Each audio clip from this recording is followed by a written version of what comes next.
Kembali di Breaking News, Saudara. Kepala Basarnas Marsikal Madya Muhammad Syafi'i menyatakan bangunan Ponpes Al-Qozidi yang ambruk pada Senin lalu terdiri dari 3 lantai, di mana atap paling atas masih dalam proses pembangunan. Ambruknya bangunan tersebut diduga saat proses pembangunan yang berada di lantai paling atas atau atap. Sebenarnya lokasi kejadian ini sebenarnya tidak terlalu besar.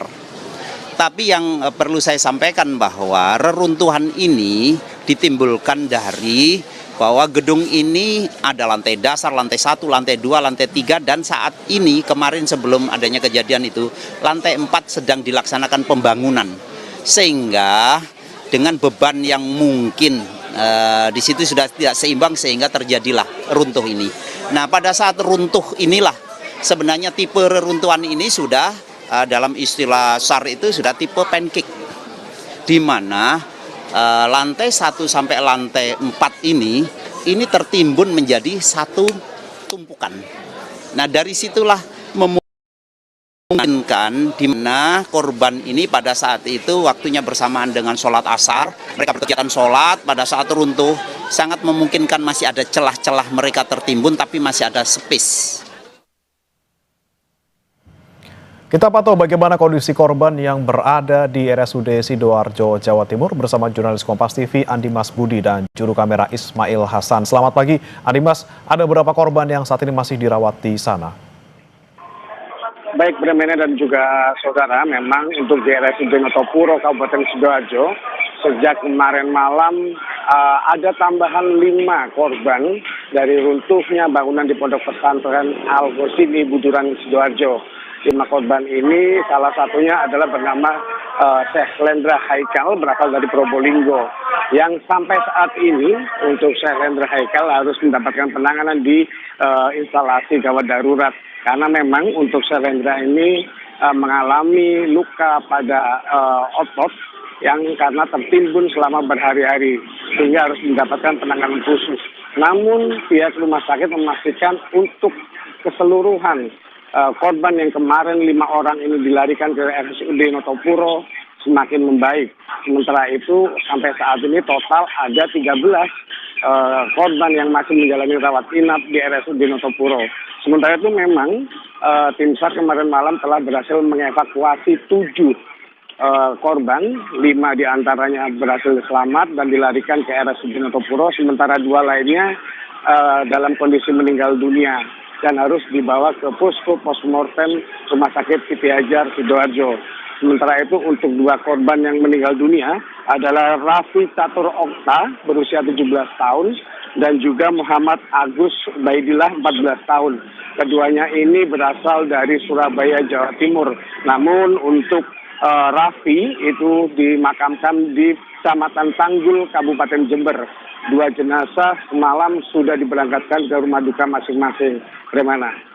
Baik, dari 13 korban yang masih dirawat di Rumah Sakit Sidoarjo, ini bagaimana kondisi masing-masing? Apa yang kemudian menjadi poin yang ataupun menjadi luka yang dialami oleh para korban?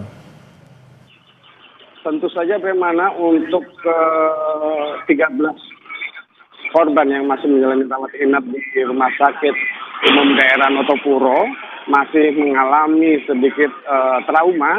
Tentunya juga mereka harus berjuang di tengah reruntuhan selama beberapa hari, terutama kepada 5 pasien yang kemarin berhasil dievakuasi. Dari 5 ini memang 1 harus menjalani perawatan di IGD karena memang mengalami luka serius pada otot di bagian kaki karena berhari-hari tertimbun material reruntuhan dari bangunan pondok. Sementara dari 13 ini rencananya menurut pihak di Rumah Sakit RSUD Notopuro, 1 diantaranya akan diperbolehkan pulang setelah kemarin menjalani observasi terakhir. Namun secara keseluruhan kondisi para pasien ini membaik dan juga mereka sudah bertemu dengan pihak keluarga. Mereka sudah mengalami peningkatan psikologis mereka, dan tentunya yang perlu diberikan adalah proses untuk menghilangkan trauma dari kejadian tersebut. Bagaimana? Oke, baik. Kemudian bagaimana dengan korban lainnya? Apakah juga masih ada yang dirawat di rumah sakit lain selain di tempat Anda melaporkan sekarang? Ya, sampai pagi ini informasi yang kami dapatkan dari sejumlah rumah sakit, tentunya dari Rumah Sakit Islam Siti Hajar, Kabupaten Sidoarjo, masih terdapat 8 pasien yang menjalani rawat inap. Mereka memang ini tergolong dari pasien yang sejak awal berhasil dievakuasi oleh tim SAR beberapa jam setelah kejadian. Dari 8 ini memang 3 sempat menjalani operasi karena mengalami luka yang cukup terbuka.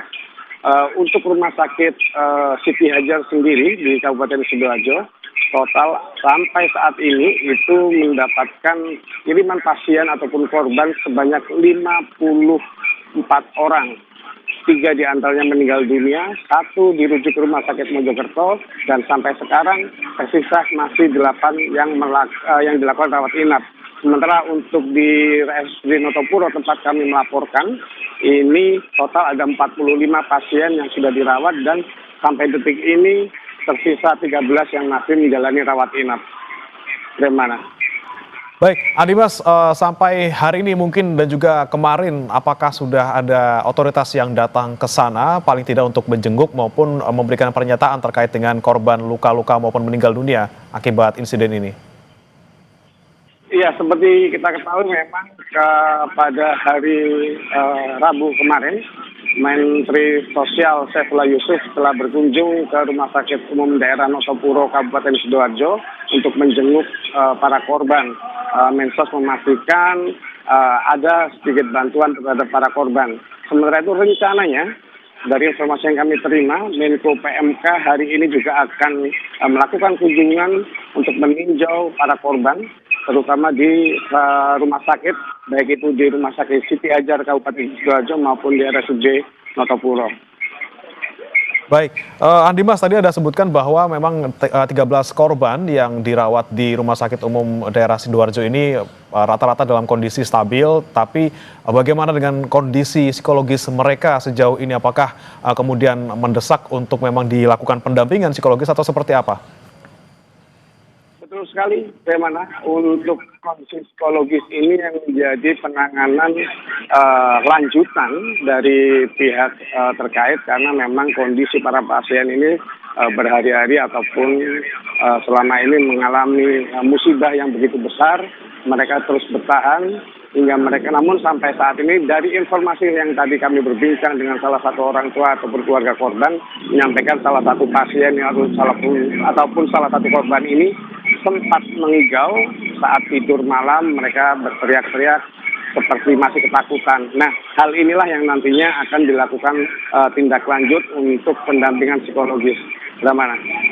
Ya, Andi Mas, yang kita soroti juga terkait dengan korban-korban selamat yang masih dirawat, tentunya mereka harus berjuang untuk bertahan hidup selama beberapa hari sebelum akhirnya bisa diselamatkan oleh tim penyelamat. Bagaimana kemudian asesmen ataupun pernyataan dari pihak rumah sakit terkait kondisi tubuh mereka yang mungkin kekurangan nutrisi selama mereka menunggu proses penyelamatan? Bagaimana hal itulah yang kemarin beberapa hari langsung dilakukan penanganan pertama oleh pihak rumah sakit, pemberian nutrisi, penutupan luka kepada para korban. Karena mereka ini, para korban sebagian besar rata-rata terus selama ini berjuang di tengah reruntuhan bangunan pondok pesantren. Namun setelah diberikan itu secara bertahap, secara konsisten, sampai saat ini akhirnya mereka bisa kembali pulih secara perlahan. Kondisinya semakin membaik dan sudah ada peningkatan kondisi mental para korban yang ada di rumah sakit umum daerah ini. Bagaimana? Baik, Andi Mas, dari 13 korban yang ada di sana saat ini, ada berapa yang kemudian mengalami patah tulang ataupun cedera lainnya akibat tertimpa runtuhan bangunan? Untuk di RSUD Notopuro ini memang hanya ada 1 menurut Direktur RSUD Notopuro yang kemarin harus diamputasi karena memang proses evakuasi yang begitu sulit dan petugas tim SAR akhirnya harus melakukan amputasi di bagian tangan. Namun saat dirujuk ke sini kondisinya terus membaik. Dan sebagian besar memang rata-rata untuk kondisi para pasien dari 13 ini mengalami luka-luka di bagian jari, tangan maupun kaki mereka. Namun untuk itu semua sekarang mulai tertutupi karena sudah mulai membaik. Bagaimana? Oke, Andi Mas, bagaimana kemudian persiapan Rumah Sakit Umum Daerah Sidoarjo untuk menerima korban lainnya yang mungkin hari ini masih bisa dievakuasi, baik selamat maupun yang sudah meninggal dunia? Dari pantauan kami yang ada di lapangan, memang untuk beberapa hari terakhir ini rumah sakit yang ada di Kabupaten Sidoarjo ini semuanya ditingkatkan kesiapsiagaannya. Para rumah sakit ini menambah sekitar 20 hingga 30% tempat tidur pasien, menambah jam kerja dokter spesialis dan juga petugas yang ada di IGD, serta juga memberikan tambahan untuk membantu para korban ini agar segera pulih. Sementara itu, dari informasi yang ada di lapangan, ketika saya berada di RSUD Notopuro maupun di Rumah Sakit Siti Hajar, informasinya adalah skema yang dilakukan petugas untuk RSUD Notopuro, Kabupaten Sidoarjo ini tempat kami melaporkan, akan menangani pasien yang dievakuasi dalam kondisi selamat. Sementara untuk Rumah Sakit Siti Hajar Kabupaten Sidoarjo itu difokuskan dalam penanganan jenazah. Artinya ketika korban ini dievakuasi dalam kondisi meninggal dunia, itu akan dilarikan ke Rumah Sakit Siti Hajar. Reman. Baik, dipisahkan penanganan antara korban yang masih bisa diselamatkan maupun yang meninggal dunia. Terima kasih Andi Mas Budi dan juga juru kamera Ismail Hasan melaporkan langsung dari Sidoarjo, Jawa Timur. Selamat bertugas kembali.